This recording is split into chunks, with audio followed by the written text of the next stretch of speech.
Welcome to another Friday episode of Hold the Mic, where facts matter more than feelings. Do us a favor, hit that like and subscribe button, and let's get into it. Hey everybody, welcome to this week's episode of Hold the Mic. We're on time for once. We're your hosts, Ryan Shead. That's Ian Sherman. Brother, how you What doing? up, Doe? What up, Doe, man? How you doing? Living the dream over here, living the dream. I love a good green room party, man. Let me tell you this. I'm telling you. Actually, I thought about going live on TikTok, and literally, why did I say like an elder? TikTok. I thought about going live on TikTok and doing a behind the scenes prep, but I was like, we'll probably get kicked off. I go, you know what? Let me not. Violations. Yeah, I thought about having them of going live, and then I remembered, like, yeah, that's not a good idea. No. we get got every single time. We get got, man. Oh my gosh. So I hope everybody, yeah, I know we're on time. It's crazy. We were just talking about Patrick, like, there's nobody even waiting for it. There's not going to be anybody ready. Everybody's so used to 10, 15 minutes later.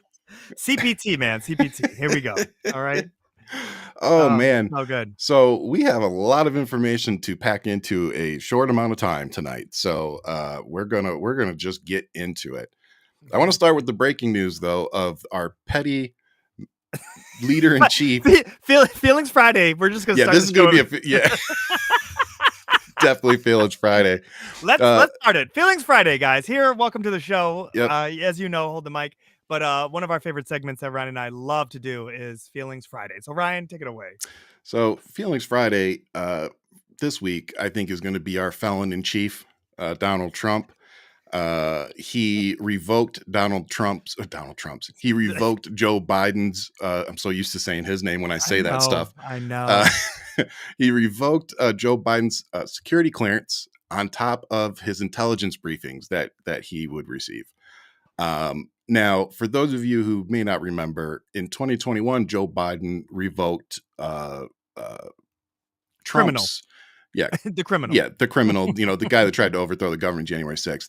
That's right. He decided that he shouldn't get intelligence briefings anymore, which at the time and still to this day, I think was the right call. Right. So the question today is, what has Joe Biden himself done, specifically?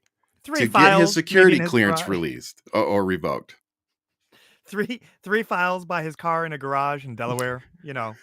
That's not storing boxes of it in the shower next to the shitter. No, nothing like that. Oh nothing. My God! Not having your property manager and your bus boy moving things around. None of that. God. Just couple of documents next to a parked car. Yeah. So the article said that it was because he can't handle classified information, which is so rich. It is so rich that's that. But apparently the tweet says it all, or whatever his platform is. Yeah. I just can't believe where we're at right now. Like, you said it right before we came on. You're like, we're only 3 weeks in. We're only 3 weeks in. It hasn't been a month yet. Like, it's not February 20th yet. I'm feeling more gray, is all I have to say. I had to dye my shit this week. It was like, I started looking like Santa Claus from here to here. I'm starting to look like Obama, man, at the end of 8 years. I'm telling you right now. Bro, I'm going to have wrinkles coming out of my, like those crow's feet. Yes. I'm going to have those. I already got the 3 wrinkles right here from. I stay with those. The worry wart shit. Oh my God. This is me mean mugging. Yeah, I know. It's so good, Ryan. It's so good. Yeah, it's only been 3 weeks, guys, and this is the part where we always talk about it's the marathon, and it's going to be a hell of a race. Yeah, to 2 years. But a lot of it is the showboating. A lot of it is the stunts. A lot of it is you have to really cipher through all the BS to get to the nitty gritty. And I think that's what I would love for this show to really focus on. I know you and I talk about it all the time. Yeah. About like, okay, what's the play? If he's doing this stunt over here, what is he trying to do where we're not paying attention? And it's like, look at what happened with the Department of Education today. I'm glad you said that because, and I know I've said this comparison to you before, but I feel like watching MAGA and Donald Trump and Elon Musk even, it's like watching 3-Card Monte on the streets of New York. Yeah. It really is. It's like, find the queen, find the queen. It's like, can you catch it? Can you see it where it goes? And it's like, that's what we're seeing every day. We're seeing these con artists, sit there and just taking us for everything we have. Yeah. And it's like, is anybody going to do anything? I mean, outside of Jasmine Crockett and AOC and maybe a handful of others? Well, some pushback on that, because on the legal side, No, these okay, judges you're fair. No, fair. That's fair. these Go ahead. judges are co Explain. these judges. Explain. Go ahead. So what we're looking at right now is there's like 10 lawsuits against Trump, and he's literally losing one after another off of Yep. all this stuff. And it's actually, it's like judges that are Republican that have been brought in by Reagan. There are judges that actually Trump appointed judges that are turning against him. And it's showing that the system is actually rule of law, who are looking at him like, no, that we're not doing this. We're not doing So this. all I can say is every single individual that is in the realm of knowing law, like we talked about with Robert last week, is one of those things where it's going to be like, you got to start creating lawsuits. Yep. And the real question is going to be for all of us constituents, is there a class action lawsuit for what Elon brought to the Treasury? Having these young kids go through, which some of them have been fired from internships for sharing information that was classified with other Correct. companies. So it's like, when I shouldn't say classified because they weren't government, but in the aspect of it was It's within espionage. It's corporate espionage. It was espionage. is corporate espionage. Perfect, Brian. And when you sit here and you look at this and you go, the battle is really going to be in the courtroom. And Mhm. that's the thing that you and I stuck with all of the election interference. We said, look, it's not about what he's saying on stage. What's happening in the courtroom? Because Yeah. what Rudy Giuliani was talking about on by lawn care services or whatever in backlot parking lots, it was him in the courtroom that you heard the real story. Yeah. And that's the thing that we all need to start paying attention to. What's happening in the court? What are these judges saying, and how are they saying it? Because they're very direct. They are not messing around when it comes to the Constitution. No. And it's going to be very telling, because you've said it since the beginning. I keep pointing at you. I just keep pointing at you. It's okay. Keep pointing. It's one of those things that I find interesting is that, you've called it from day one, where you said, now this is his administration. This is his Supreme Court. We haven't seen this since 1928, that the Republicans had everything top down. Everything. We all know what happened 1929. Just saying. And if you're too young to know, it's called the Great Depression. Yeah. Google. So, and Ryan always talks about this. There's a reason why we have regulations, because people have gone through things. It's called understanding human error or greed or whatever the case is. There's why there's rules and regulations. So I say all that to say to you, you called it at the very beginning of this season, that it's going to all fall on the shoulders of the Supreme Court. Yeah. That's where everything is going to go. And now it's going to be on them. Are they going to take the case, or are they not? Are they going to recuse themselves, or are they going to get on their hands and knees and do Trump's bidding? And I think that would be my question to our listeners is, how much faith do you personally have in our Supreme Court at the moment to do the right thing? Because I don't have a lot personally, but I really would be interested to know in the comment sections from everybody, though. How do you feel? What are your feelings going into this, knowing that there's a very real chance that our rights are going to be before the Supreme Court? There's no other way to put it, so I just hope we're ready. I hope we're ready. And that gives me another idea.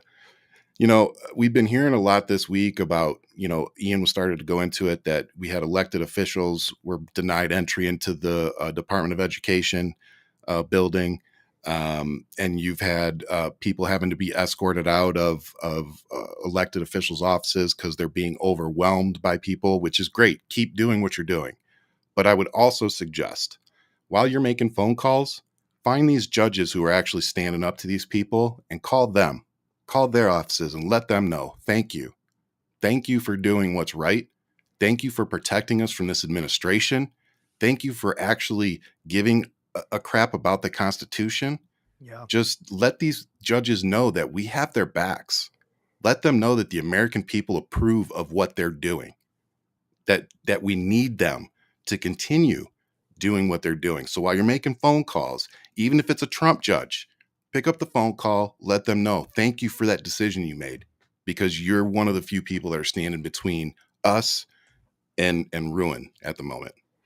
And I'm interested, Ryan, to see, excuse me, what what will happen with the Supreme Court, because they do lean into the Federalists, right? That they're supposed to be originalists.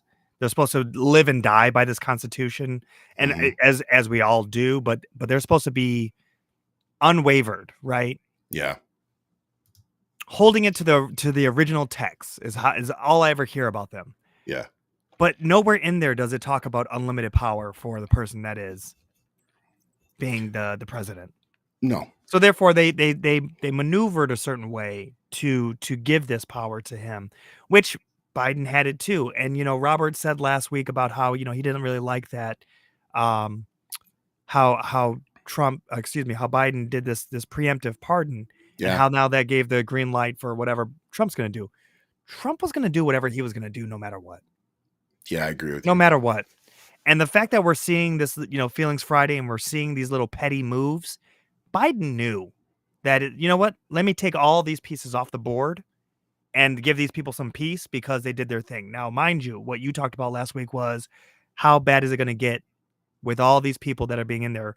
Pam Bundy already started, where she's now, we'll jump into the outline of everything that's happening, but in general. Thanks, John Fetterman. And then he came out okay, just real quick. I have a little bone to pick with this dude. Because I'm going to tell you honestly, at first I was like, oh, cool. He's doing something right. He's being a liberal. Nice. But then it's like he came out and he's like, oh, after meeting with these people and careful consideration, I can't vote yes on who, I forget who the two were. I think it was Hegseth and somebody else. Pam Bundy.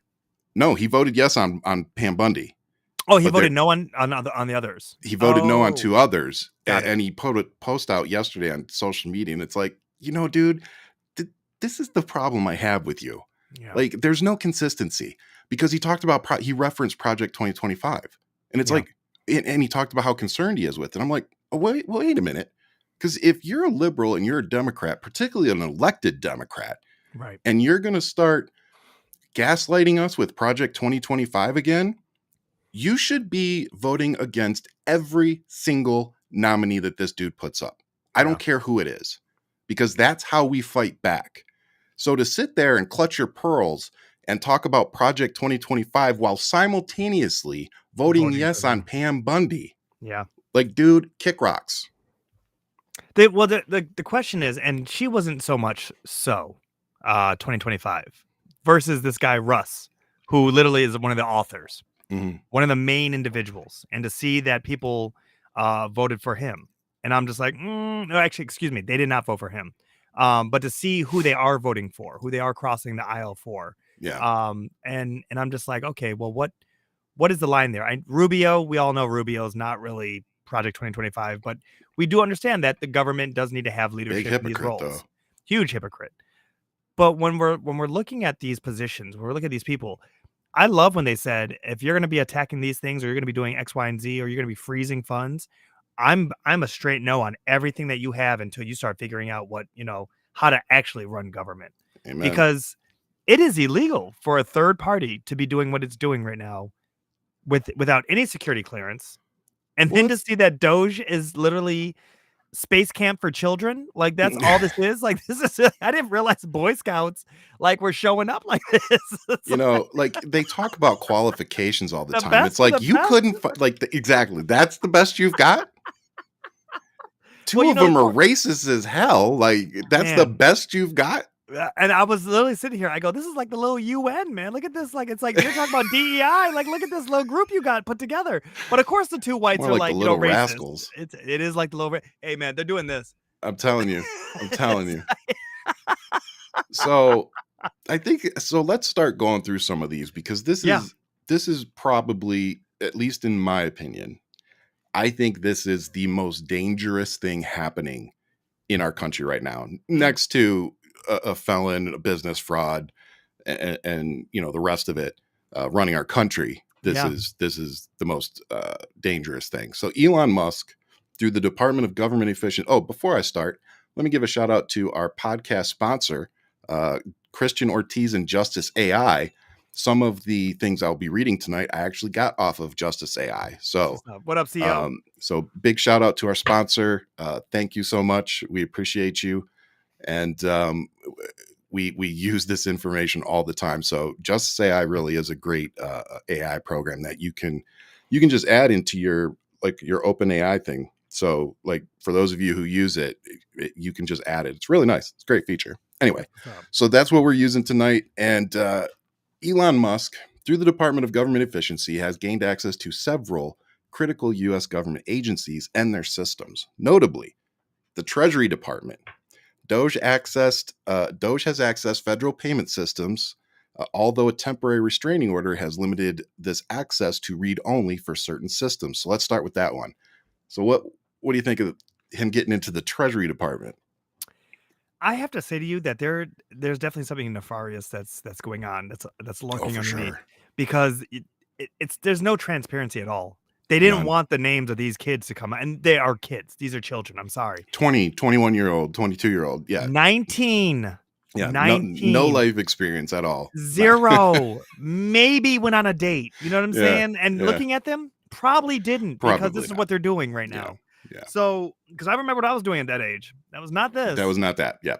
and definitely was not. The cortex is not there. All right. You're not. Your brain is not fully developed until 25. Let's be serious. So I think that this generation failed them because someone did not invite them to a birthday party. Okay. Somebody failed to have them over for a sleepover, or just a hug, something. But anyways, this whole situation, I mean, it's not only that, but the fact that this is also funds that is being sent to Tesla or to SpaceX, or like, what this money is used for and how much he's received in subsidies over his entire career in America. Let's be serious now. And I'm glad you said that, because I want to remind people of two things. One, Donald Trump said that Elon Musk will basically police himself, and he will remove himself from anything that he deems is a conflict of interest. Now, I don't know about you, Ian, but I have zero faith in him being able to determine what a conflict of interest is. Brother, man, this is literally prison rules. Okay, they're literally talking about like we're gonna police ourselves. Okay. This is gonna go well. I'm not even mad at it. I'm just more like, let's. Where's the gasoline? So, let's just see where this goes. So I want you to keep that in mind, and then I want you to keep this in mind as well. Neither Donald Trump or Elon Musk have divested from anything. Anything. If anything, they've actually doubled down on some of it. They created crypto coins. Exactly. They created a crypto coin a week before the dude went into office. Like, are you freaking kidding? Like, it's a grift, people. You're being conned. They're literally, like I said, it's 3-card Monty. For those of you who don't know what it is, go look it up. 3-card Monty. Keep your eye on the queen. Keep your eye on the queen. Keep your eye on the... Oh, shit. Nope. Give me your money. Keep your eye on the queen. Keep your eye... Oh, nope. Give me your money. You can win it back. You can win it back. You can win it back. Don't worry. You can win it back. You're being conned, people. This, I know we're joking, laughing, trying to make light of this because we're trying not to lose our minds. These people have not divested from anything. No. Like, if it was Barack Obama, Hillary Clinton, and they had these kind of investments and were getting these kind of subsidies from the government, which none of them were. Yeah. None of them were getting billions of dollars from the government like Donald Trump and Elon Musk are. Yeah.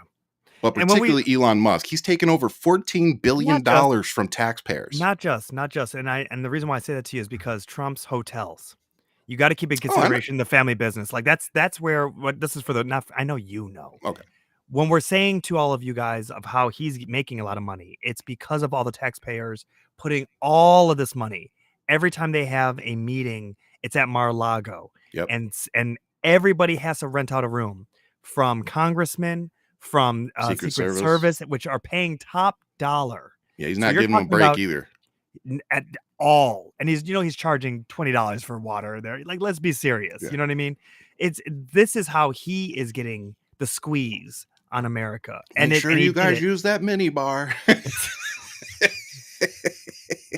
his hands, that's as big as they get for his hands, man. I'm just telling you right now. But I know I can't shrink them down that. yeah, I can't shrink them down that small. Sorry.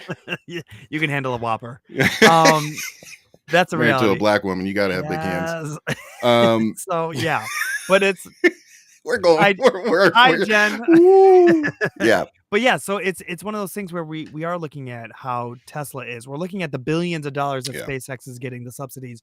We're looking at the crypto coins. We're looking at just the grifting that we've seen time and time again. Yep. So what you are touching on, it's very crucial. But for now to tell me that the guy who is now looking at this stuff is going to govern himself, it. But I'm going to read the rest of the list just so Yeah. we get a full thing. But let me remind some folks: when being a social media creator and being paid, you have to verify your identity, and there's different ways to do this. Elon Musk changed things when he became owner and required us to send our driver's license in, and it literally told us where they were sending it. And if you did a little research, you would find out that that company was based in Israel. So Elon Musk was taking all of our personal information and sending it over to Israel to be verified. So my question is, these pro-America people, they can't find folks in America to verify IDs? They can't keep this information in the country? Mm-hmm. Why is that? And again, I'm not trying to start a cult, people. We're just trying to educate. So go Google and fact check me for everything. I know this because it happened to me. But let's have a look at a lick. See where my mind's at? Let's have a look at the different offices that Elon Musk has access to. So the Office of Personnel Management, OPM, this is a database that contains information on all federal workers and even the military. So nice job. United States Agency of Internal Development, USAID. Doge's access classified materials, including intelligence report at USAID, which this is USAID stands for, the ID stands for International Development. Mm-hmm. So that means that he has gained access to classified materials for international countries. Great. That's freaking outstanding. The Internal Revenue Service. I know Elon Musk is one of the first people I want digging around in the IRS. How about you, Ian? That's right. All those new employees. Let's see what happens. And by the way, they're talking about like this dude literally put out a tweet that counteracts what was actually happening. They're crying about Joe Biden creating 80,000 IRS jobs, which it wasn't 80,000 IRS jobs. It was law enforcement jobs, whatever. But they're crying about that and then simultaneously trying to tell people that he's the one that's going to go in and fix all the IRS's problems. I alone can fix it. I'm going to stop all these people and fire them, and only I can fix this. Oh, which reminds me. That sounds like something we've heard before. Oh, yes, we have. We have. Keep going, because I'm going to add to Department of Homeland Security. Doge has interviewed workers here, suggesting access to the department. Again, Doge is not a real agency. Elon Musk does not have clearance for this. No. Elon Musk does not have a federal job position. So everything he is doing is absolutely fucking ridiculous. Again, I was a federal contractor for over a decade. Let me tell you, I don't get to access things until I have a security clearance. That's right. Like, you don't get access to this shit. And I'm pretty sure you need a bigger security clearance than just a secret if you're going to be getting into the Department of Homeland Security. But I could be wrong. But I'm pretty sure at least a top secret would be required for that. Again, don't quote me on that one. Department of Veterans Affairs. Now, I can tell you from my wife's standpoint that we're actually worried that he's going to start trying to get rid of our pensions. So I ask all the veterans out there who voted for Trump, is this okay with you? Like, you really okay with fucking autism boy over here having access to all this shit? Because you guys make excuses for this mother effer all the time. Caught it. Mm-hmm. I'm proud of you. Thank you. And it drives me insane. Now, I'm not attacking autistic people. We have several that are fans of the show, and I engage with them all the time, and they know that I love them.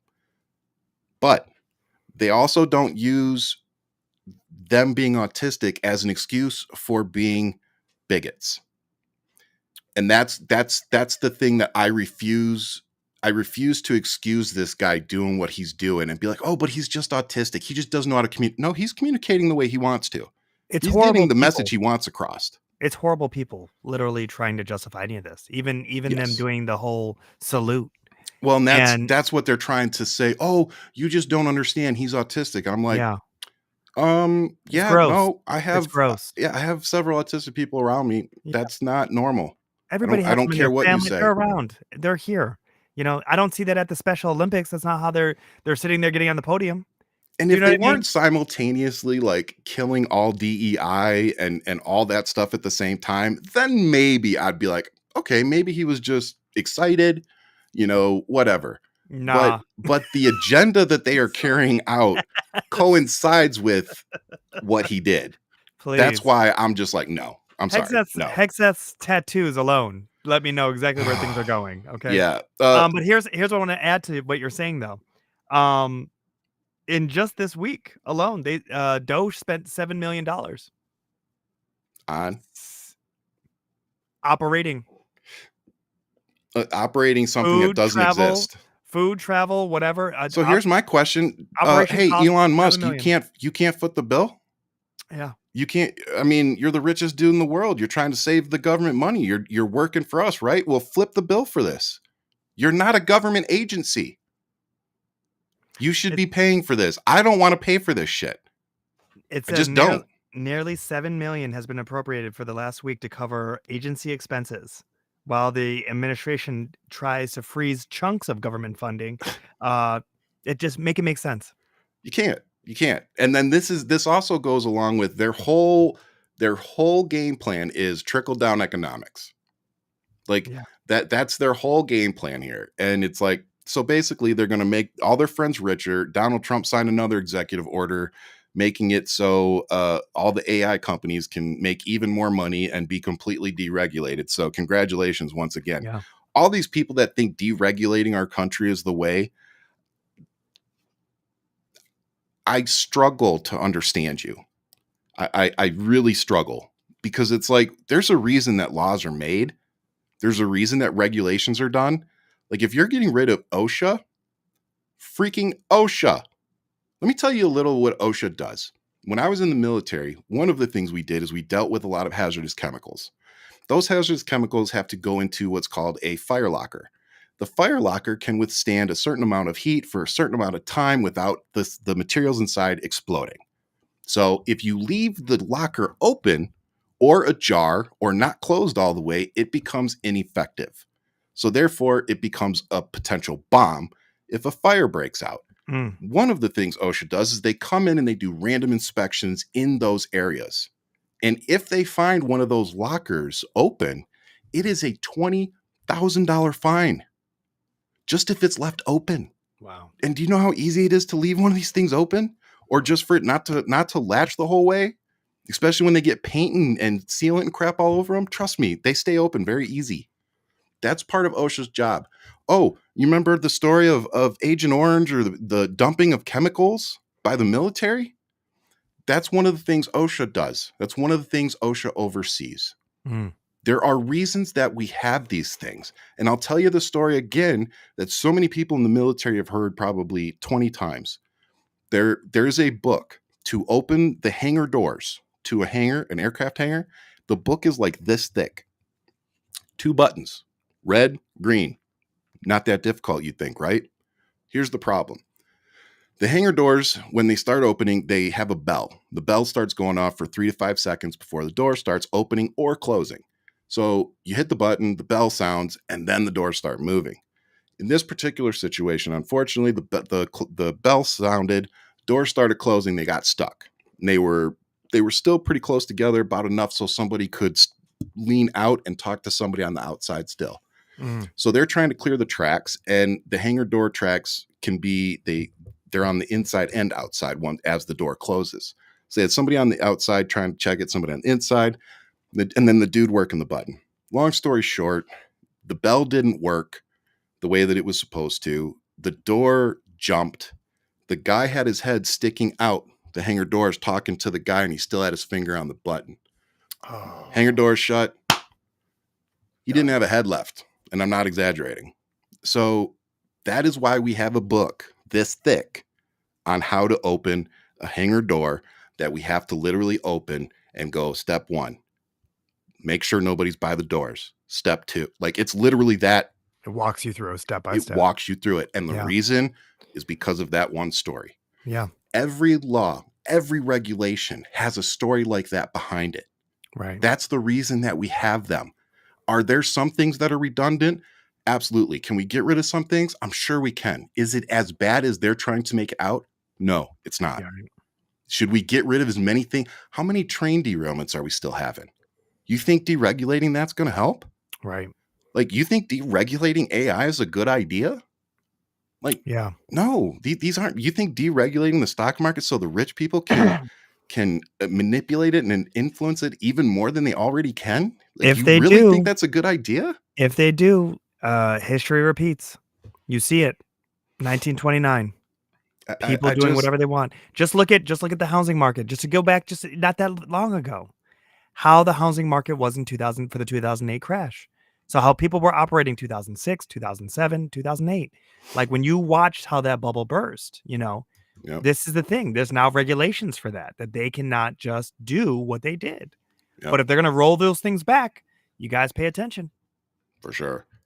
So this situation only further underscores the potential risks associated with granting external entities access to critical government operations and the importance of safeguarding sensitive information. And before we move on to Trump, I'm just going to punctuate it with this.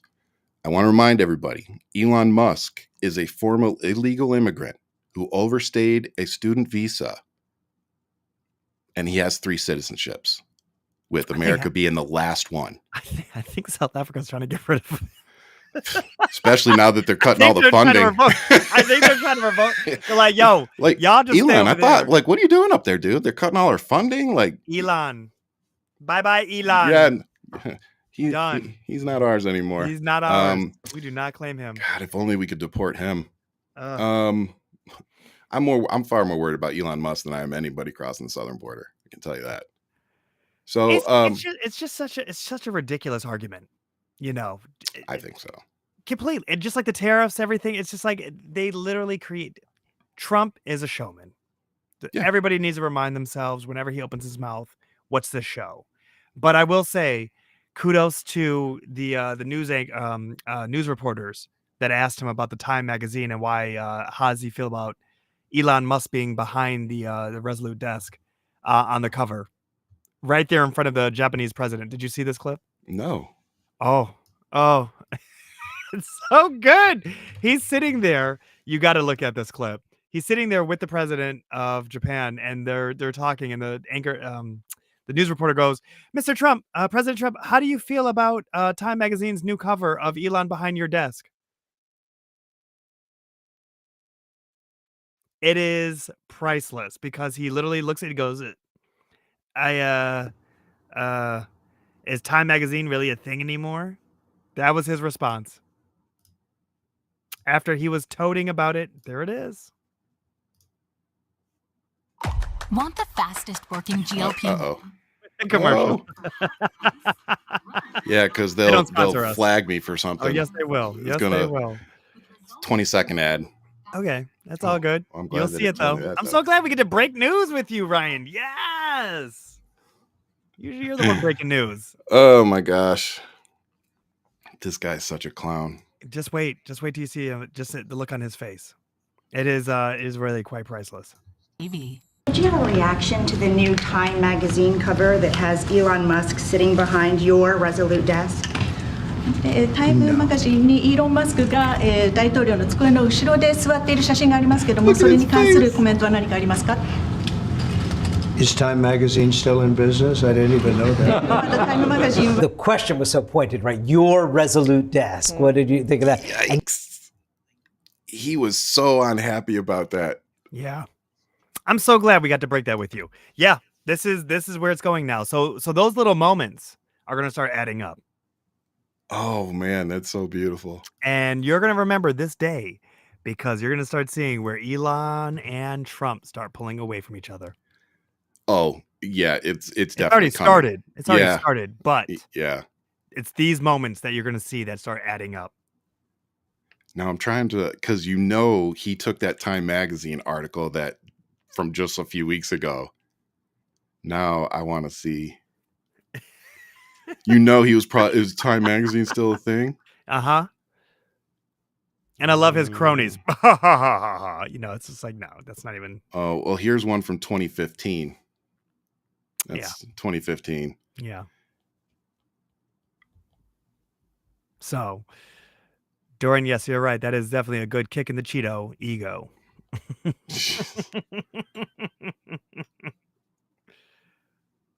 And then he signed the So exciting news! Due to my executive order, which I proudly signed yesterday, the NCAA has officially changed their policy of allowing men and women's sports. It's now banned.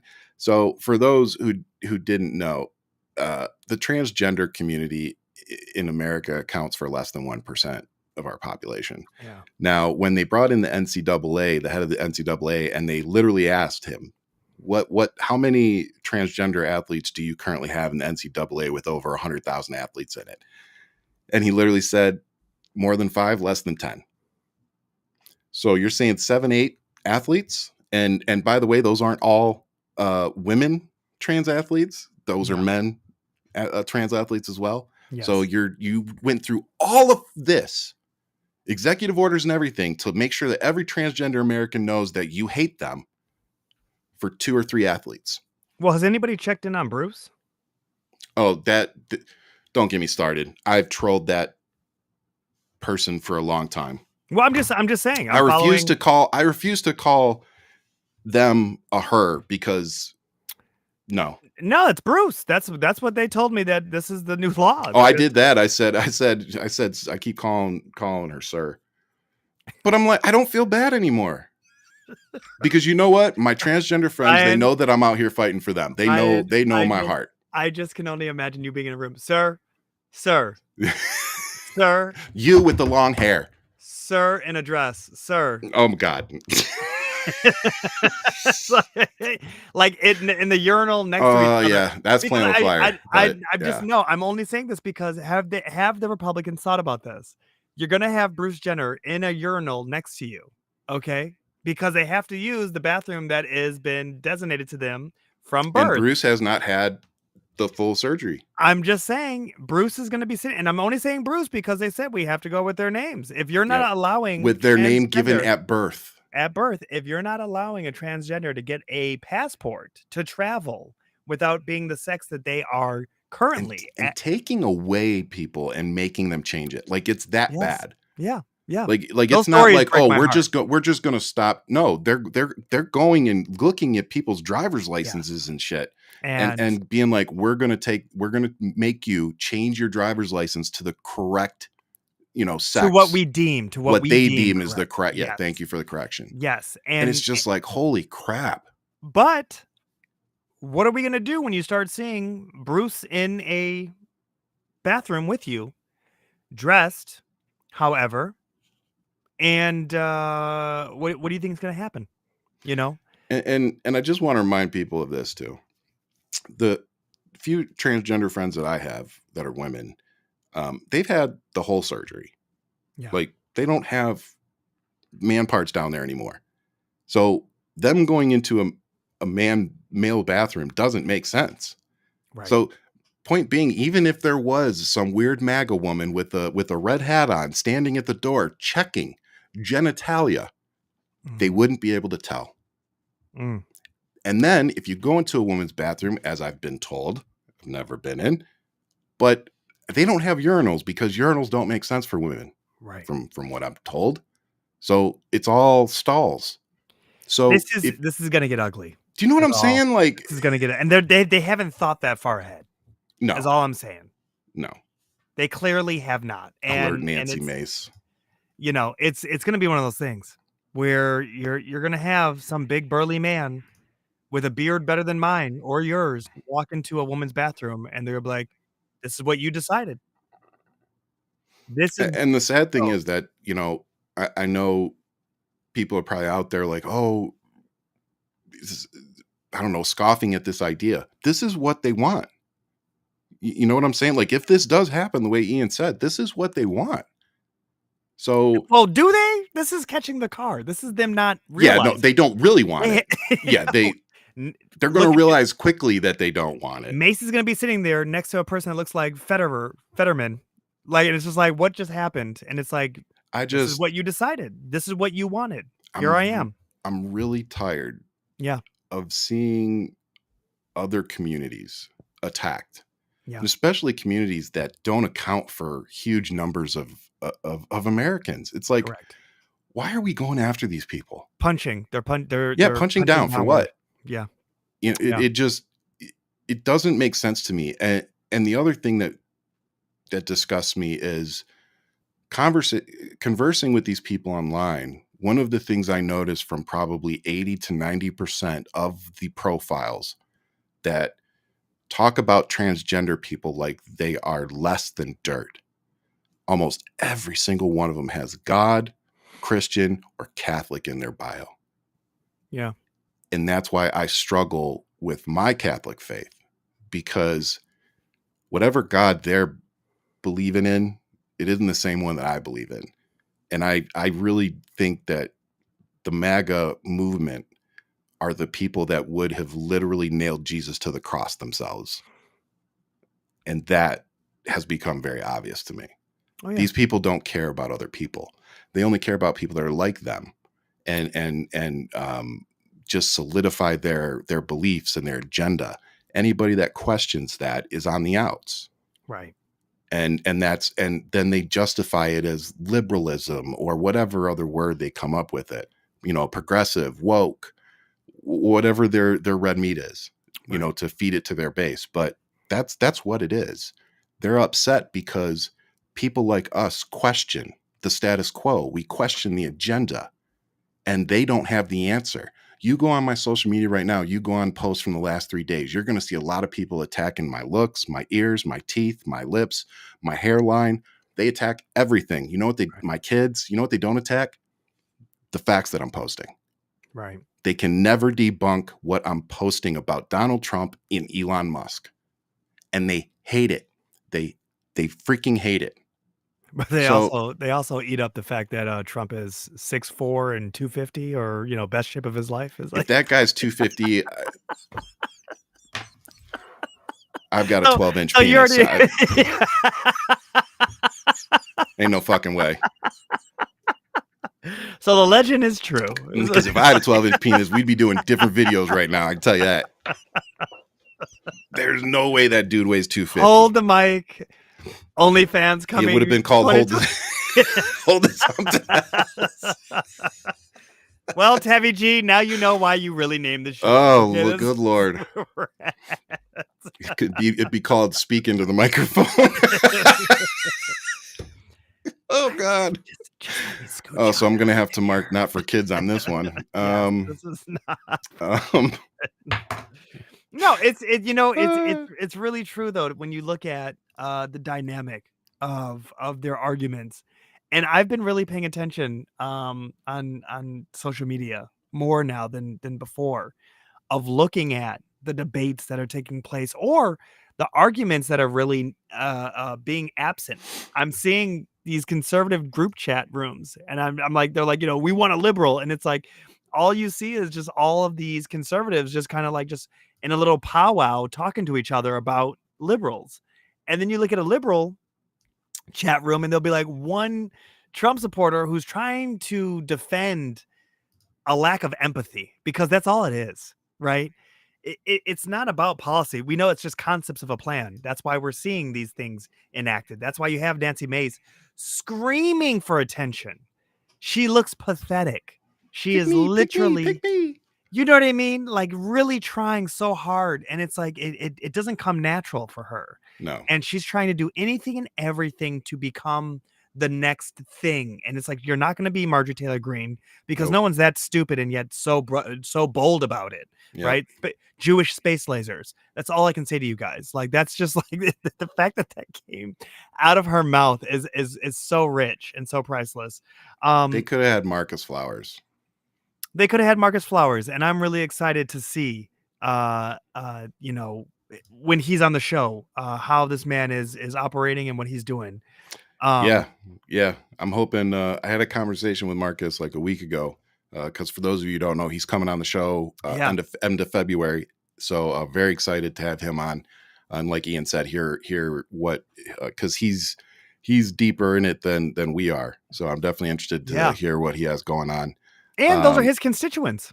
Yes. You know, yeah, that's something to really think about. Those are his constituents that he is trying to win over, that went with Marge. And, you know, Jewish space lasers clearly was a hot commodity down there. But it's the whole point is arguing with people who lack empathy. You know, that's the number one thing where I'm seeing the arguments where it's like, look, if you and I can't just agree with the simple fact that you're literally punching down at somebody it doesn't affect you. It literally, doesn't affect you, your life, them, they, what.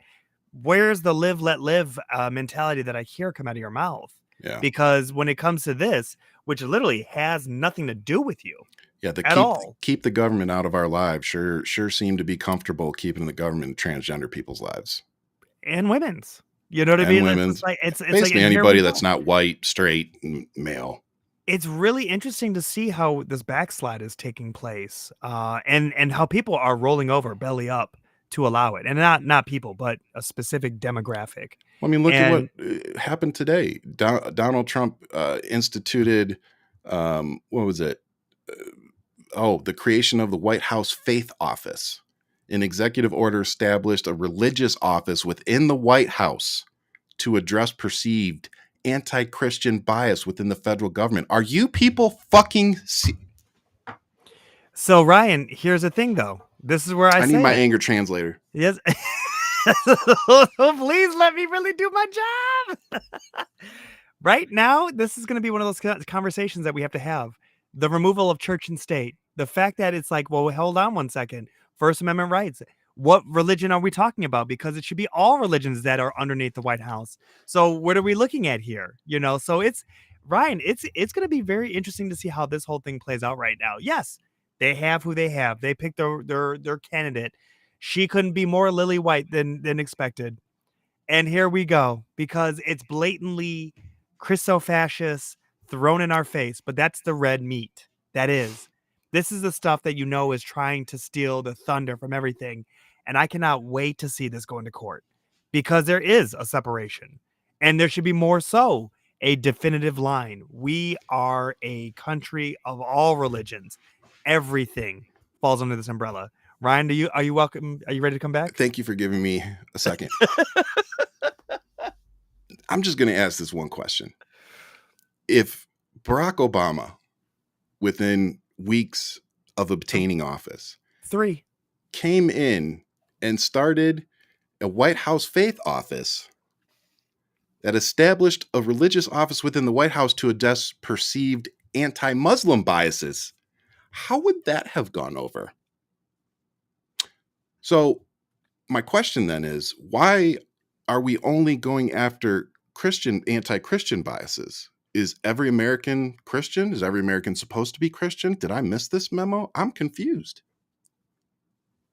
You? It's gonna be Am I missing something here? It's gonna be a very interesting ride, my man. And I cannot stress it enough. The path forward is through the courts. And this is the part where I feel like everybody should be reading up on law, reading up on what is the legality of, the fact that we're watching Doge break laws. I love that. Marcus Flowers is the only guy in Georgia allowed to wear a cowboy hat. I love that. Yeah. Oh, man. Yeah. Yeah, Brian, welcome to the show. That segment was part of Feelings Friday at the beginning of the show. Yeah, that was our comment. So here's my other question. Since Tavi brought up Gaza, where's all my Genocide Joe people at? I'm waiting for the Genocide Donald, the Genocide Trump chance to start.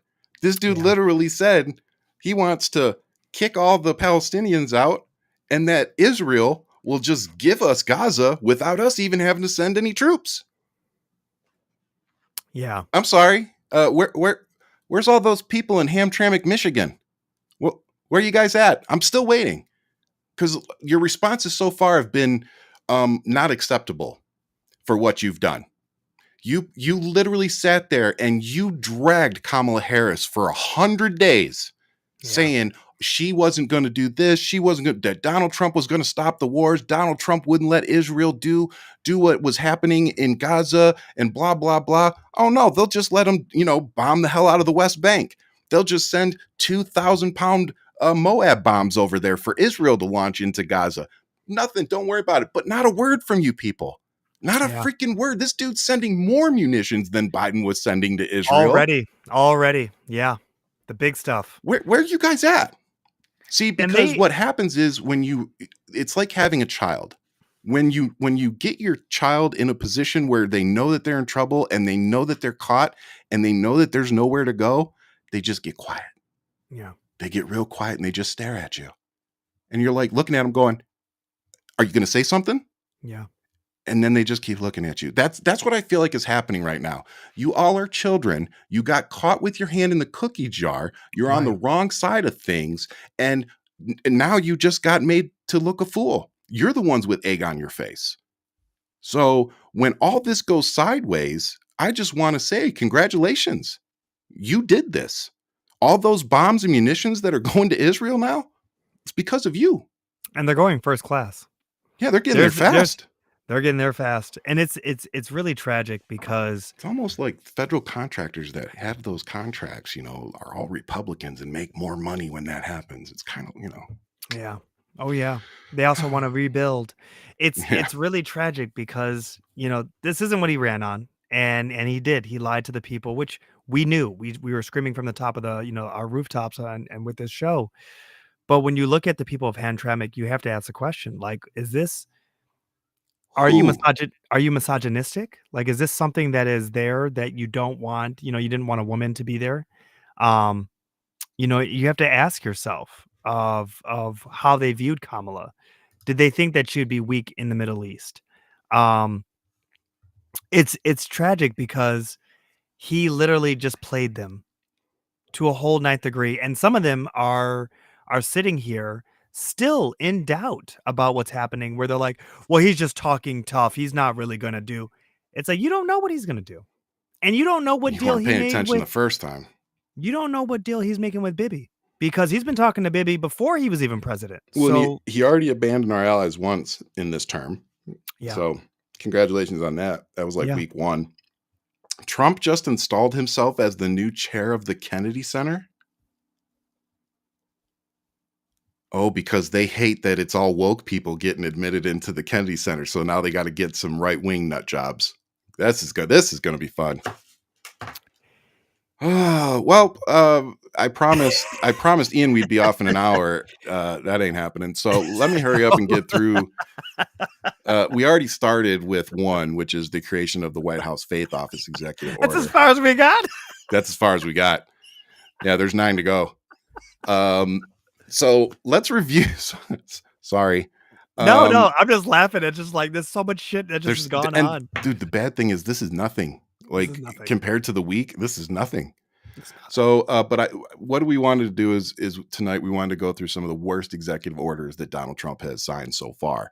Yeah. And as Ian was pointing out earlier, Trump had offered buyouts to federal employees. And there's been a lot of back and forth with this. Like, there's so much confusion now. And a judge has officially blocked this and said that he does not have the authority to offer these things. So let me add to that. Yes, how can please. you even trust his word where he is known for not paying people? So you have this man who is literally going on the record saying, if you guys take the money now, like I'll pay you from now until September or whatever the case is of 2026. It's like, hold on, time out.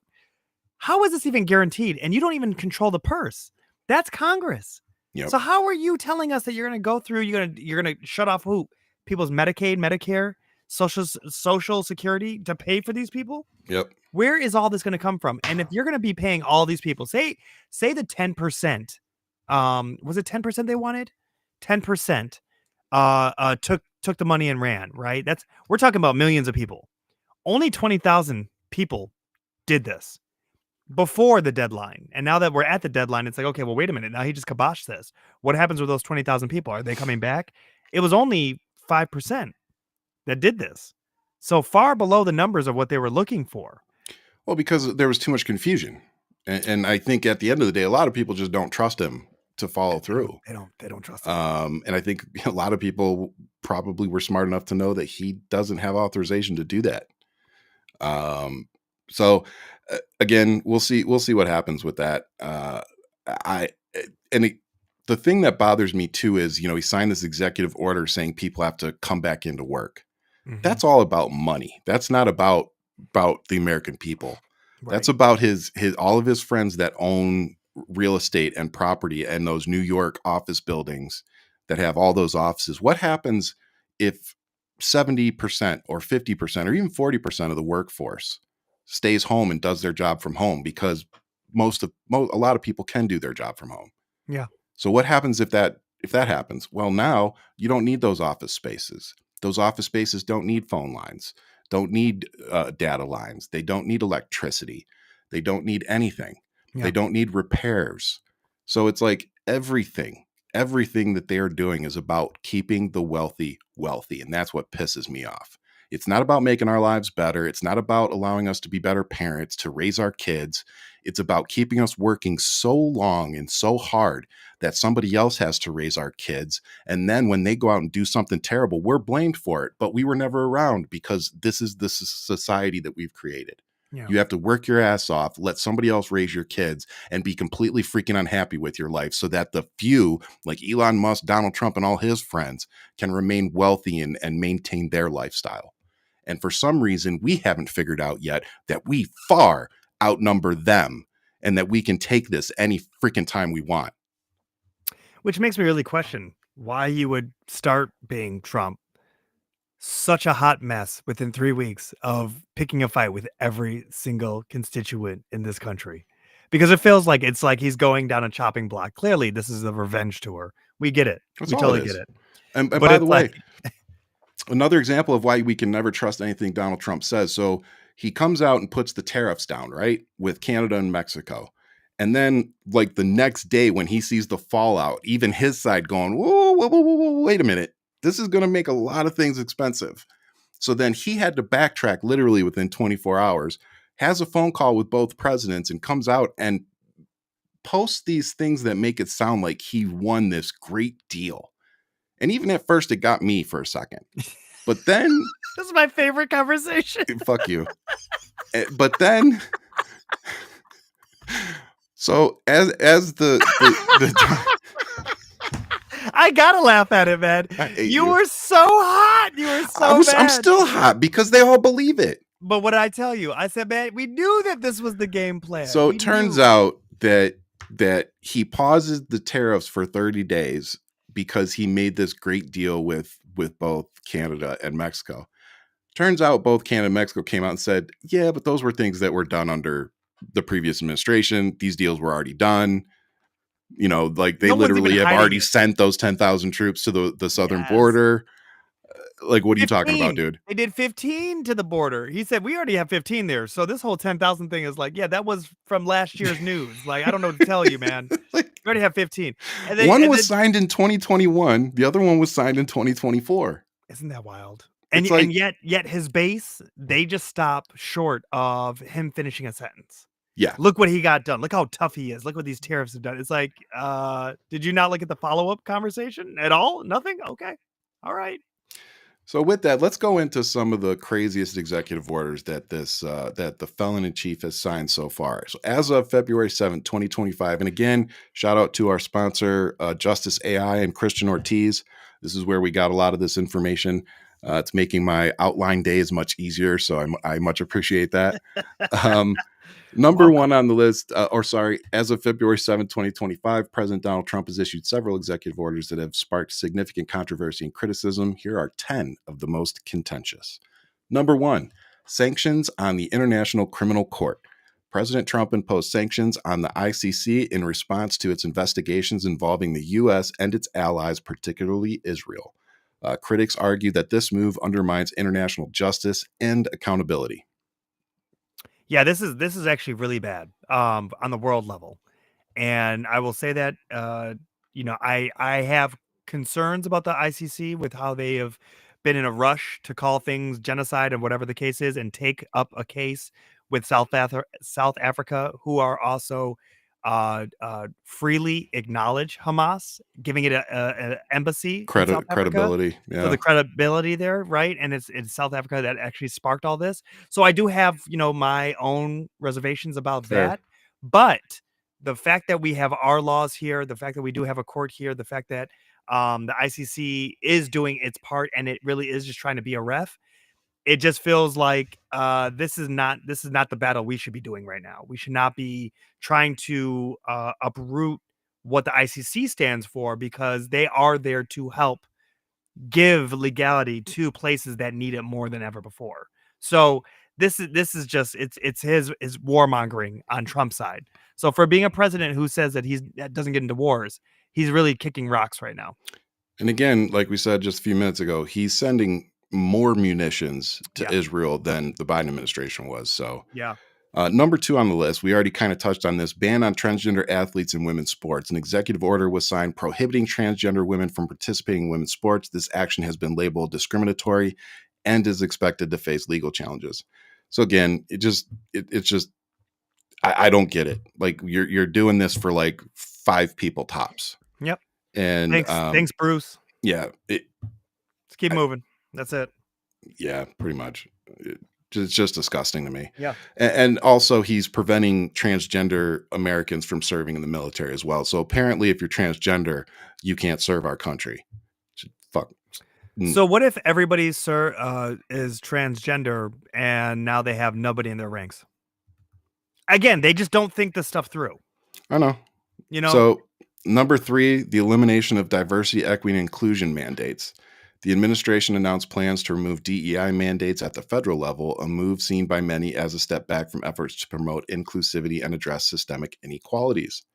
He went as far as to demand that anybody in the military or the federal government remove their pronouns from their email signatures.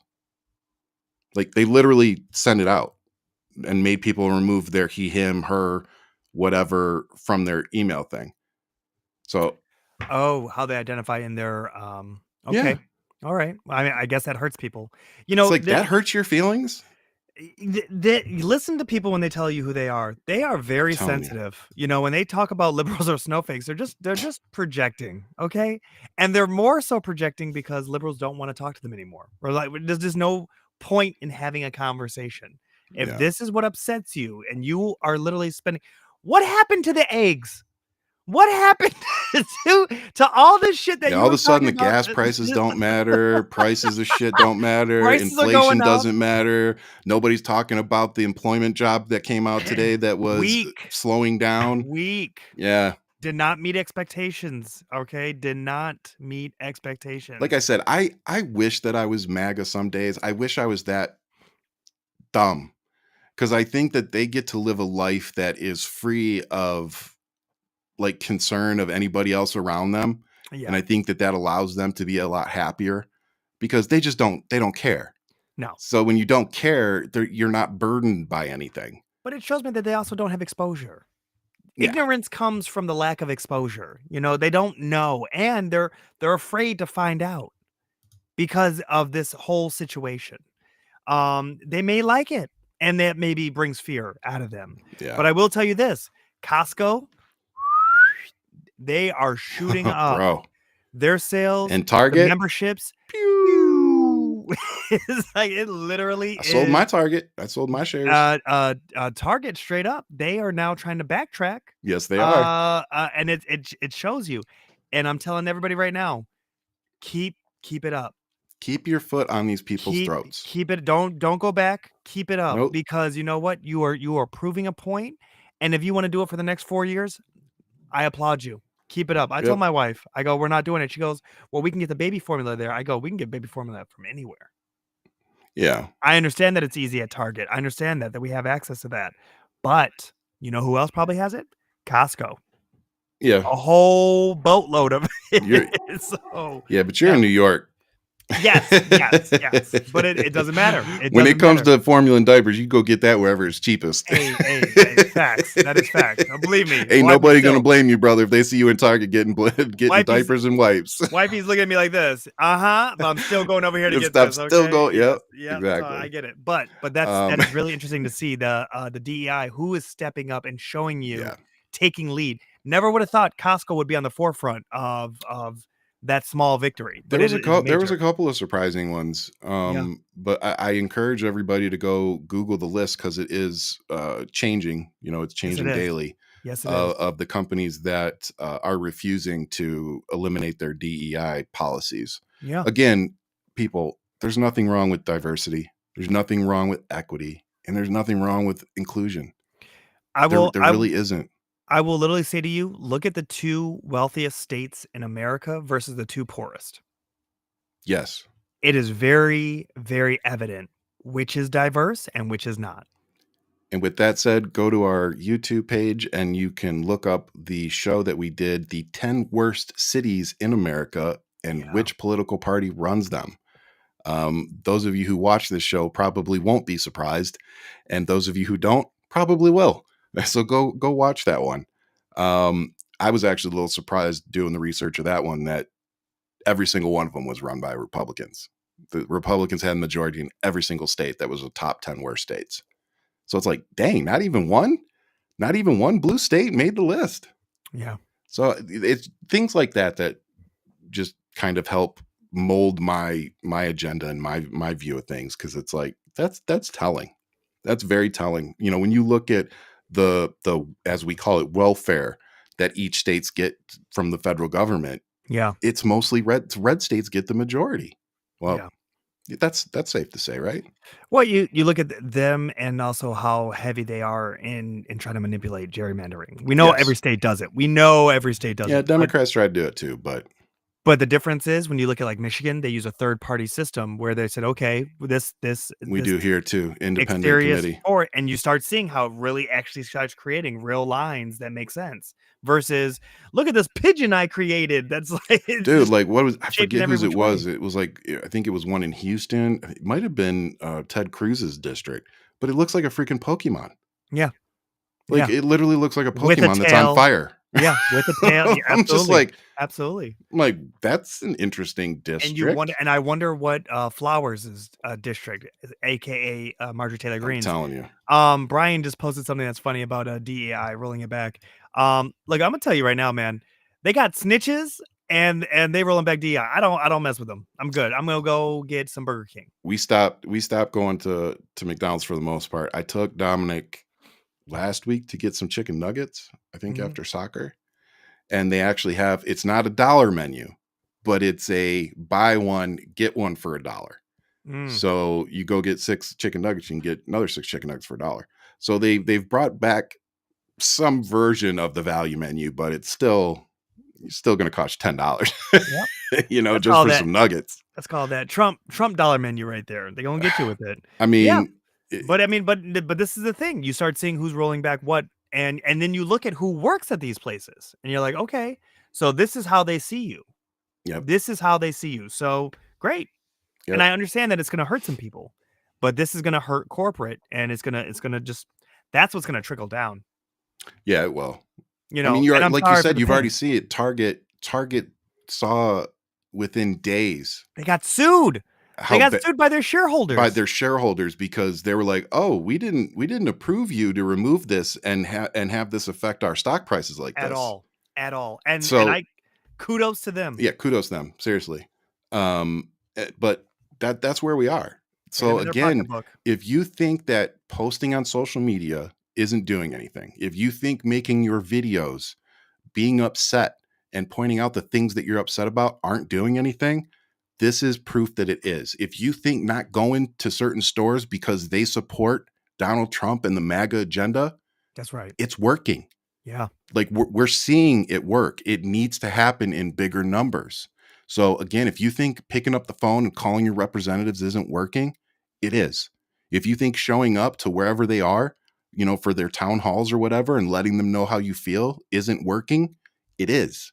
So keep doing those things. I started just actually today. I called Schumer at the Capitol, and I was just like, I need to know what the roadmap is that you guys are following. Yeah. For watching third party do X, Y, and Z. And I broke it down. It was not a script. It was just stuff that was on my list. And I said, you know what? I left my name and I left my number, and I said, we will be talking. Yep. Jen's been calling Mark Kelly, Juan Ciscomani. Yep. I told somebody the other day, I said, when my wife gets on the phone and starts calling up political people, you messed up, because she's not about this life. Like, she pays attention because it's something that I do. Right. Like, she pays enough attention so that we can talk about it, and she can have educated conversations with me. But being involved, like when I was running the campaign, like, she just doesn't want anything to do with it, which is fine, you know. But when you've got her to the point where she's picking up the phone now and calling people and demanding action, that's, to me, that was like, wow, okay. Yeah. Like, my wife's to the point now where she's getting involved. Yeah. And don't get me twisted. I'm looking at Chuck and I'm like, are you still able and willing for this fight? Well, because everybody's aging up, and I'm like, we need people that are ready to fight. And by that, and I already know that conservatives are going to take this and twist it. Oh, you're calling for violence. No. I am talking about put the pressure on this administration and hold them accountable. Yes. That's the fight that we're talking about. Yes. And are you willing to show up and do your part? Yep. If you're going to just be or there not show and do your part and not show up, however you need to. Exactly. Are you doing it? Yep. Or is it just a little speech here, a little speech there, and then that's it? You're back, comfortable doing your thing. So it's absolutely true. You need to call your representatives. You need to call up Congress. You need to send them emails and let them know. I don't want no email asking me for a donation. I don't want no email telling me anything. I'm not interested. You ain't getting any of my money right now. Mine went with Kamala. Yep. Go with God. That's it. Pretty much. I gave the Democratic Party thousands of dollars during that campaign, and I won't be doing that again for a while. So speaking of fast food restaurants, another executive order that Donald Trump signed is the reversal of environmental policies on single-use plastics. Oh, so President Trump signed an executive order to eliminate the use of paper straws and reintroduce plastic straws, citing convenience. Environmentalists have criticized this decision for its potential negative impact on sustainability efforts. Mm. Now, I'll be the first to say that those little paper straws, if you leave them in there too long, they definitely get a little soggy and weird. That said, I don't mind a little inconvenience if it means that we can improve our environment a little bit. So, once again, it just shows these people are more concerned with their bottom line, with their money, and they don't care about the earth. So, again, you people that think that these people deregulating everything care that we can just count on public responsibility or corporate responsibility. We can't. Mm-hmm. That's why these things were in place to begin with. That's why we have the laws we do. That's why we have the regulations that we do. They all come from somewhere. We didn't just sit around one day and make up these 780-page books of regulations. They've come over the last 247 years That's right. of this country. That's and right. All the crap that we've been through and mistakes that we've made. And that's where all of these regulations that the MAGA and Donald Trump movement are trying to get rid of. What I really thought about this is that when you see the majority that votes for this and you understand, like, how many of these people can tell you that they swam with turtles in the wild, right? How many people can have that experience where you think about this? Because when you see animals that are affected by our trash, you start to realize and understand how we are poisoning this planet. Yeah. And if people just had to carry their own trash, they would have a different mentality about how much they produce. Oh, for sure. Just alone. Yeah. I love that in this. I don't know if I just saw it. Yeah, that's very truth. Juno about carrying a metal straw. Oh. That to me is brilliant. Metal straw. You know what I mean? That's the same thing right here. Mine's right here connected. And it's one of those things where you sit there and you go, this is the only, like, that's the only water bottle I carry. Like, I don't purchase water. I don't know. Fill this up, go wherever you go. That's it. This is my one thing. And when you see that and you go, okay, when you start really keeping in consideration how much trash we accumulate, what we do, this is the stuff that you start being more, dare I say, woke about, your effect on the environment. And it's like, if I'm like, okay, that's me, that's a me thing. I'm not sitting here passing laws on like, you need to carry a metal container and a metal straw. No. But if you were smart, you would do that because A, you're not wasting all this stuff, and B, you're not dealing with the plastic straw, or excuse me, the paper straw. Because yes, it can be infuriating, but it's like, are we sitting here really to straw or not to straw? Like, is that really the conversation? Like, is that really going to be the thing? So, fellow Tucson in here. But so straws are back. Great. Patrick said March is shaping up to be the start of the next depression. Unfortunately, I don't think it may not be March, but I don't think we're far off. Unfortunately, it's going to get worse because these rich people are going to find ways to keep stuff in their pockets while making our lives harder. Oh, they're going to make money off the downfall of this. Oh, for sure. They're planning on it. They literally are taking options out. Yeah, the rich people are going to get rich off of watching us suffer. Yeah.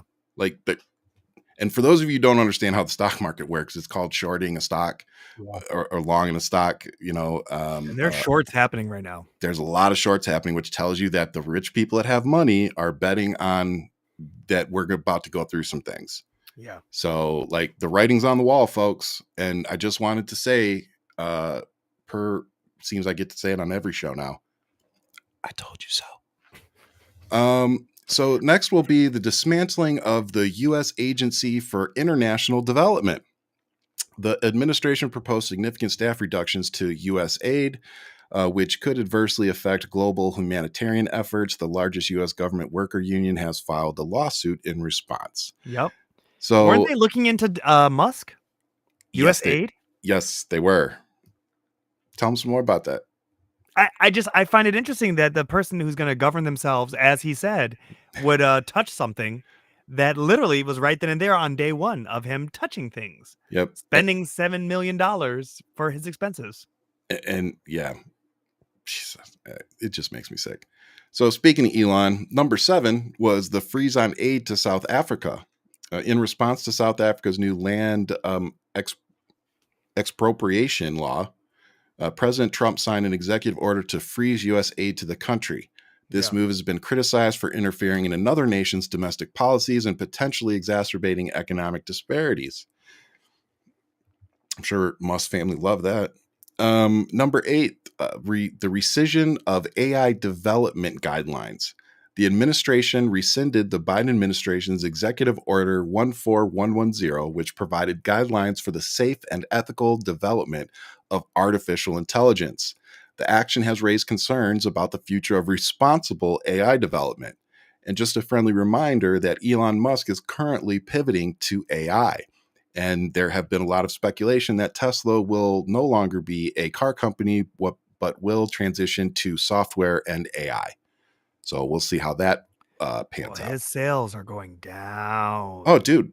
They have dropped overseas. And Canada put 100% tariff on their vehicles. I love that. I'm telling you right now, man, Canada's not playing around. No. The strategic... Mexico's not either. No, they're not. And I'm not trying to rule out Mexico. But no, I know. But this specifically about how they removed all American liquor. And they were like, we are targeting red state companies. They want to make sure that there's some pain felt. Yep. And they're not... China, and Mexico all are putting pressure on Trump. And as you saw, he said it'll be in 1 month, so 30 days before they decide whatever they're going to do. I don't know how this is going to work out for him because he's prolonged now 1 month to try to get things going where he can find a win. We understood how he did it. I don't know if he's trying to find a win or if he's trying to find a way out and make it look like a win. Anything he does, he's going to try to make a win. Anything. That's the whole point. That's him on his soapbox. I have this snake venom, the snake oil. We did that. We got the best deal done. And oh my God, I didn't even say this to you. The deal that we're talking about with Canada is the deal that he made in 2017. It's the trade deals that he himself implemented in his first term. He starts the fire and then he tries to put it out and and people buy it. That's the they sad buy thing. it. I want everybody to go back and look at Trump trade deals because he got us out of NAFTA. Remember this. Yep. And then he set up these trade deals with Mexico and with Canada. Now, fast forward to just recently, night and day. Night and day. He's talking about it like he's never even seen the deal before. This is. He probably hasn't. He probably hasn't. Oh, what's this? What's this? I've never seen this before. Oh, must be nice. This is the start. This is the thing that I want you guys to pay attention to. Like whenever he starts opening his mouth, go look back at his resume. Was he affiliated with it? Yes. Did he set this in motion years ago? Because here we are today. Yes. And now he's trying to talk tough. And it's like, it's the stuff that you negotiated back then. So I meant to bring that full force. And now here we are. No, I'm glad you brought that up. So number 9 is the establishment of a U.S. sovereign wealth fund. An executive, oh God, man, my tongue is like not working tonight. An executive order was issued to create a U.S. sovereign wealth fund. While intended to ensure long-term economic competitiveness, critiques argue that it may lead to increased government intervention in private markets. That sounds a little bit like trying to manipulate more goods and markets. Inside trading is what it sounds like. And and I will say to you, we can't even talk about social security. See, I'm passing it on to you. You are. I might have had a stroke. I don't know anymore. After that last it's just not working tonight, man. Yeah. No, I think that this is dangerous. I mean, I do understand the idea, which would be great, but it's like, if this is what you're doing, then why don't you do this for Social Security? Why don't you do this where you know that it's going to create a 401k, for example, for everyone in America, where you're like, here we go. Here is the government plan that will come into action that will always take care of our citizens. Yep. The fact that President Claudia Sheinbaum just came out and said to every woman who is 65 or older will receive a universal stipend paycheck for holding down the household throughout their entire lives. You will receive money. No questions asked. If you are the head of the household, being a woman of that household, you will receive a check here on out. That, to me, is forward thinking, where you're like, wow, this is something very special.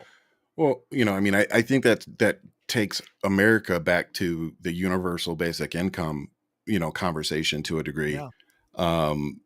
Because I see it in the future. I don't know if it's going to be in my lifetime, but I definitely see where the AI and computers and all this stuff, that the jobs are going to become less plentiful.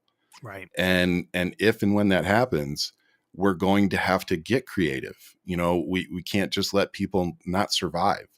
Yeah. And in a time where you have, Elon Musk and Donald Trump and, the GOP agenda to, have more babies. And it's like, you want more babies, but we're probably not going to have jobs for all of them by the time they become of age. And definitely not when they're in their 40s and 50s. So what are we going to do? And how is it that we went from, in the 60s and 70s, you could work at a company for 30 years and get a pension, and go have a nice retirement. Somewhere in the 80s, we shifted away from that, and we turned into a greed-filled corporate machine that no longer cared about Americans, no longer cared about its their employees. Mm-hmm. And they didn't care about families. They didn't care about how kids are raised and if they had a parent in the home. It's insane to see the shift. And somehow we've conned ourselves into thinking that it's alpha male behavior to work 14 hours a day, 7 days a week. No, alpha male behavior is going home and raising your kids. Yeah. Alpha male behavior is going home to your wife and maybe actually doing some stuff around the house. To me, that's being an alpha male. Being an alpha male isn't running the streets. It isn't out there making people's lives harder. That's not what an alpha male is. I literally had a job interview like months ago, and I said something in those lines where they're like, what's your goal? I go, to raise great young men. Yep. And they were like not shocked, but they really were just like, oh wow. Because you don't expect that. You don't expect that answer from and more importantly, you don't expect that answer from men. No. To be self-aware enough, you know, to be like, you know, this is my position in life. I've decided to have kids. My position in life is to raise those kids. This is what I want to do. And do it to the best of my ability. Yeah. I mean, I'm here to do my job, of course, but the moment I'm off, I want to be with my children. I do not want to look at you, this company, anything. And I encourage everybody, regardless of where you are in your jobs, still go interview. Because you should really be seeing what's out there. You should see what your worth is. You should see how, you know, I heard that story before about a cup of water in a park versus a cup of water in an airport versus a cup of water in another country. It's the same exact product, but there's different value depending on where it's located. And it's like, you should know your value. You should know what you're worth, and you should see how you can test not only yourself, but your own boundaries and learn about your own limitations. Yep. And I would love to get back to a place, and I'm sure I probably never will, but a place where one income was enough in a household, you know, where, you know, if I could work and that my wife could stay home and actually raise our kids. But most people don't have that luxury nowadays. Yeah. You know, unless, you know, somebody in the household has like a $300,000 plus a year job, you know, most families can't afford. You know, if both people are making $75,000 a year, you're struggling. Right. You're struggling right now. Yeah. You know, even if you're making $100,000 a year, you're struggling. You're just flirting with middle class, and you have to really keep in consideration that with inflation, you're making maybe the same amount, the same amount as your parents, and it's like that's not a good look. Oh yeah, I'm not. My dad was making $100,000 a year back when we were in high school. Yeah. So, you know, he was making 75, he was making 75, 80 towards my graduation. I know that for sure. Yeah. So that was back in 1999. You know, my dad was an engineer at Chrysler. So he made good money. Unfortunately he spent it pretty well too. But that was, you know, that was his prerogative. But now if I went back to work today and doing what I was doing 10 years ago, I would still be making almost what I was making 10 years ago. That's crazy. Yeah. Because I was an aircraft engineer. I was an aircraft mechanic. I was an engineer from the Navy. Like the fact that I would still only be making $75,000 to $90,000 a year and doing what I did. That money is chump change today. Like it's insane. Yeah. You know, my job experience alone should be garnering me 150 plus a year. Right. At least, you know, but so many people like us, like me, who have all this job experience, have all this education, it doesn't matter. But also I've noticed too, is that organizations will be sly with it within what they hired you in these parameters. This is what your job is. And then they start feeding you slowly more tasks and more work and more responsibility, but nothing is raised. And therefore you're trapped in the situation where you're really trying to like stay afloat with your work, but it's not allowing you either to do what you need to do. To step up and I told my sister this all the time. Look at the competitor to your company and see what they'll pay you for you to jump ship, just to see. Just put out some feelers. Just see what you're worth in the market. What your value is, You know what I mean? Because it's like if people are buying and selling your data left and right without your knowledge. And this is the biggest thing where I think a universal healthcare program should step in, because what you do on your own personal time and how you spend it is being collected and then bought and sold. Yes. And you get nothing out of it. None of the money. And then all the algorithms are there to then take in that information and say, okay, this is how we keep you trapped. And this is how we look at all this stuff. You know, we can go down that rabbit hole of being the Matrix, but in general, it's one of those things where it's like, you should be at least paid for how you spend your time, period. Yeah. It's like if somebody was offering $1 million a day to registered voters for something, you know, only to obtain all their information and send it somewhere. It's crazy. Let's see how that lawsuit goes. Yeah, sorry. Immigration policy overhauls would be number 10. A series of executive orders have been signed significantly altering immigration policies. These changes have been met with criticism for their potential to disrupt communities and undermine the rights of immigrants. Again, I live like an hour from the southern border, and I don't see anywhere near the levels of crime and murder and whatever else they're claiming here. Not to say that there aren't improvements to be made at the border. I just don't think that these executive orders are actually aimed at that. No. Their intentions I think, are much more nefarious than that. But it's also the showboating. Like, it's like, you don't need a military craft. The fact that these other countries are saying, like, yeah, we can deport them, by all means, deport them, send them back to us, but do it humanely.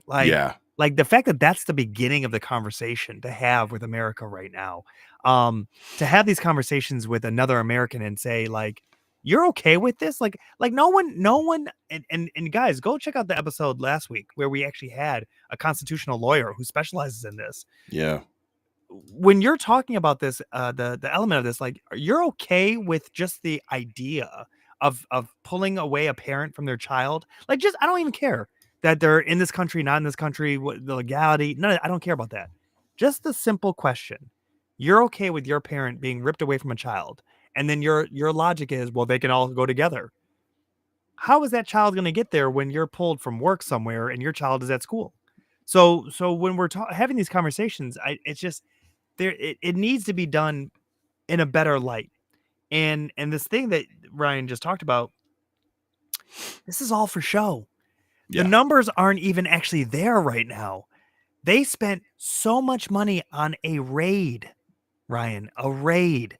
Hundreds of people that they thought they were going to gather up. They got one actual criminal. One. They had 5 different organizations, 3-letter organizations working together. They got one guy.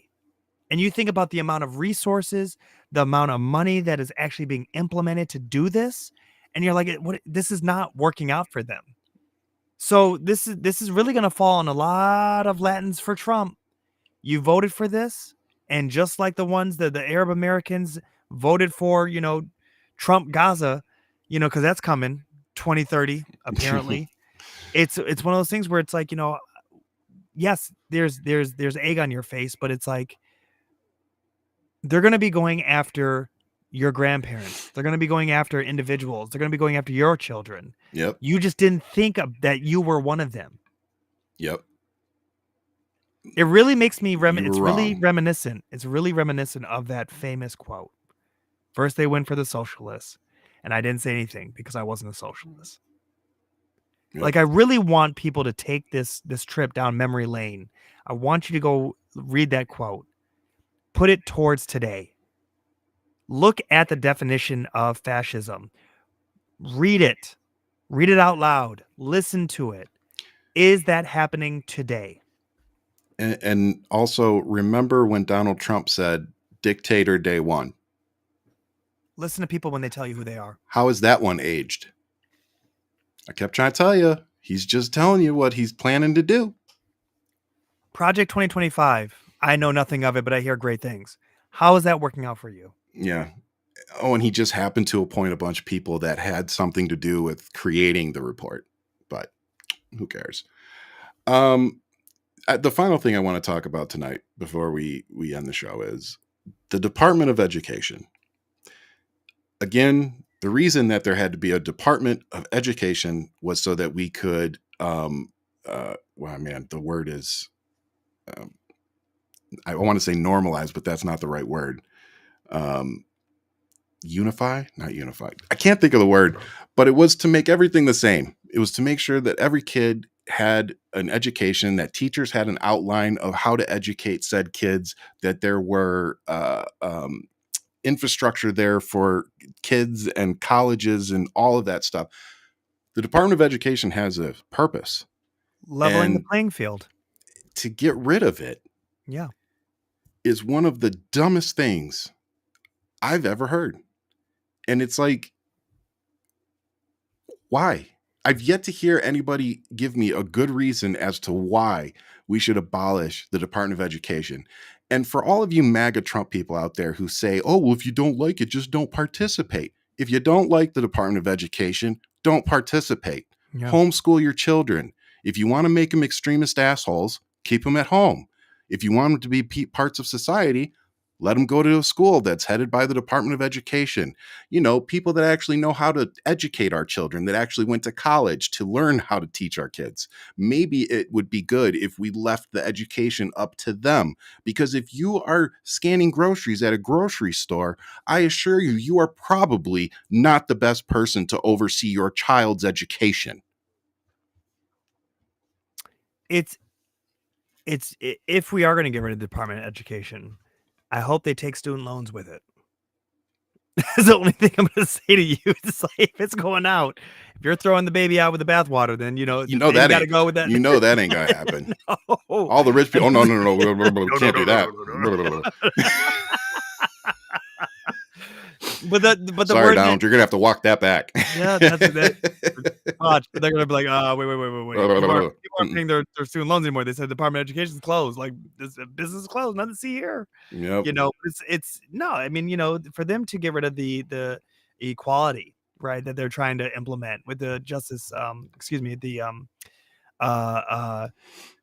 Department of Education, it's more so of trying to figure out how to navigate keeping all Americans, minus the propaganda, because every state has its own code of conduct and and their own regulations. But now, when you're looking at Oklahoma trying to force religion into the schools, and not just all religion, but specific religion, now you're opening up, which I actually am like, okay, let's do it if we're really going to do this. If we are going to try to indoctrinate children with religion, well, now you're leaving it up for debate. And what better place to debate than in school? Yeah. Now, the question is, what teachers will be brave enough to actually do that, to do the homework, to actually have the conversations with children. But if you're going to read text and you're going to do all these things. Standardized. Thank you. Jeez. Dude, I was still sitting here going through my head. Standardized testing. There you go. Never was good at it. Well, that's true. Oh my but God. At the same time, so maybe this next generation will do a lot better without standardized testing. Who knows? And I think it's a very odd precedent to set to not allow elected officials into federal buildings when they're trying to demand answers for their constituents. Transparency. Because again, the reason that these elected officials were banging on the door for the Department of Education, trying to get in the building, is because you and me and my wife and everybody, we are calling everybody we can. We're calling our senators. We're calling our congresspeople. We're calling our governors. We're calling our local elected officials and demanding that they do something about this. So when elected officials all go march over to a federal building to demand action for their constituents and they are denied access, what is that called? And with that, I will leave you guys with our positives for the week. Ian, what do you got, brother? My little man, we have a guest. That's, as you guys can see, the background's different. I'm in the man cave, and my little man is lit up because we have company over, and to see him hanging out and getting a different experience, a different energy around, it's the biggest joy ever. And my wife and I are laughing, just looking at each other like, should we add another adult in our relationship? Like, wait a minute, do we need that just to have? And it's just like, no, that's another person we just want to hate. Like, no, let's not do that. Yeah. And it's like it sounds fun on paper at first, and you're like, no, in theory, no. Yeah. That's extra time in the shower. Not gonna do that. But it's great to have the family here and people kicking it and just having just to hear the laughter. And even the argument, no, down the hallway, you're like, oh, thank God it's not me tonight. All right, here we go. But no, it's just, there's a lot of love in the house tonight. So when I get off here, I'll be hanging out. It'll be adults. All the kids are to bed. So it's going to be a good time tonight. And just let your wife know that I kept it to an hour and 40 minutes. So it's not 2 hours. Oh, believe me, she's looking. She's counting. I know she is. I can feel it. I can too. Ain't watching the show, but I can feel but it. I can feel it. I can feel it. Let's see, my positive. My positive is my marriage. The last 9-10 days have been extremely trying for me. Nothing crazy, just like so many things happening all at once, and it just made it a lot. So like we paid off both our cars like 2 years ago, and we've been enjoying no car payments for a while. Yeah. And unfortunately, both of our vehicles both went down the same day. And so we kind of got into panic mode, and then we couldn't figure out what was wrong with one of them. So it was down for like over a week. We just got it back today, and my truck was having issues. So it was like, what do I do? So I took the truck and went and got a brand new GMC truck. And with it comes a nice car payment that I didn't want at all. And as we're going through all of this, trying to scrape together, enough money to put down on it to make the payment something we can manage, because we're both really on fixed incomes. Everything I make here is just kind of extra. Yeah. And so we really had to sit down and tighten our belt a little bit and figure it out. And it's not something we planned on doing. Cars are not cheap right now. Interest rates are not great right now. It's like you can make all these plans in the world of saving up money and go and get in the car you want, and then something happens, like it breaks down and it forces your hand. And through that, just going through everything and dealing with all the money, loan stuff, it just made me really appreciate my wife, and the fact that we're able to sit down and figure these things out, and we don't argue about money, and we really, not to say we don't get frustrated and have rough times getting through some of it, but we really don't fight over that stuff. It's kind of like we just, over the years, I think we've gone through so much hard times that we just get through them now. And it's just kind of like, we try not to stress too much, we keep it as simple as possible. And, it just made me very thankful that we are where we are, that I have her and the family that I have, because it just makes everything easier, and being able to do or trying to do what you and I are doing. She takes so much off my plate, allowing me to do that. And so having to set some time aside to deal with things that we had going on. It wasn't in my plan, but it was necessary. So it's all good now. We're all back on track, but just going through it with her and realizing how special it is to have a spouse that, really is about that life. That's like, we're getting through this, you and I together, one way or another. And that's what it's all about, man. Because it's when it's in these moments, when you realize, like, no, I really love this person because I can go through hell with them. Yep. And we're still here. Right. It's not, we don't love each other every day, as in like each other, but it's like, no, but I do love you deeply. Like, it's like, oh, we tell each other that. She's like, I don't like you today. She's like, I love you, but I don't like you. I don't like you. That's a real term. I don't like you today. But it's like, I think every single person in a relationship or marriage can relate to that. There are days where it's like, it's tough. Yeah, I love you. Like, I'm not going anywhere. But damn, if you could just go away. Teaching my son right now, just walk away. Walk away. Just walk away. You're going to come back, but just walk away. Walk away. I'm telling you. Away. No, but so that's all good. Man. Been positive. And I know we have a lot of positive things going on for the show. Yes. We've both been putting in a lot of work behind the scenes. We have other people coming back. We've got the amazing Sadia coming back on, I think in 2 weeks. Yeah. Then next will be Marcus Flowers.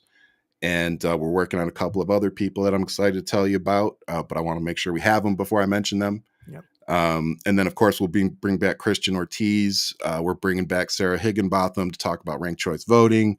So we have a lot of stuff coming for you guys. We're really ramping up the show because, as Ian has said, I think with the few months we took off, we really took the time to reflect, really let the election sink in and figure out what we were going to do with our platform moving forward, what part we wanted to play, in this. And, you've probably noticed tonight, we've tried to cut down on the cussing, trying to cut down on the Ryan Rant cussing, because we want the message to resonate with people, and we don't want to be censored because of the way we're delivering it. So you might notice a little difference in the way we're delivering the message, but it all has a purpose behind it. I think you guys will start to see that and start to see the benefits of that. And with that, I'll leave you, as I always do, with much love. Keep fighting. Make sure you hit that like and subscribe button. But most importantly, make sure you stay safe out there.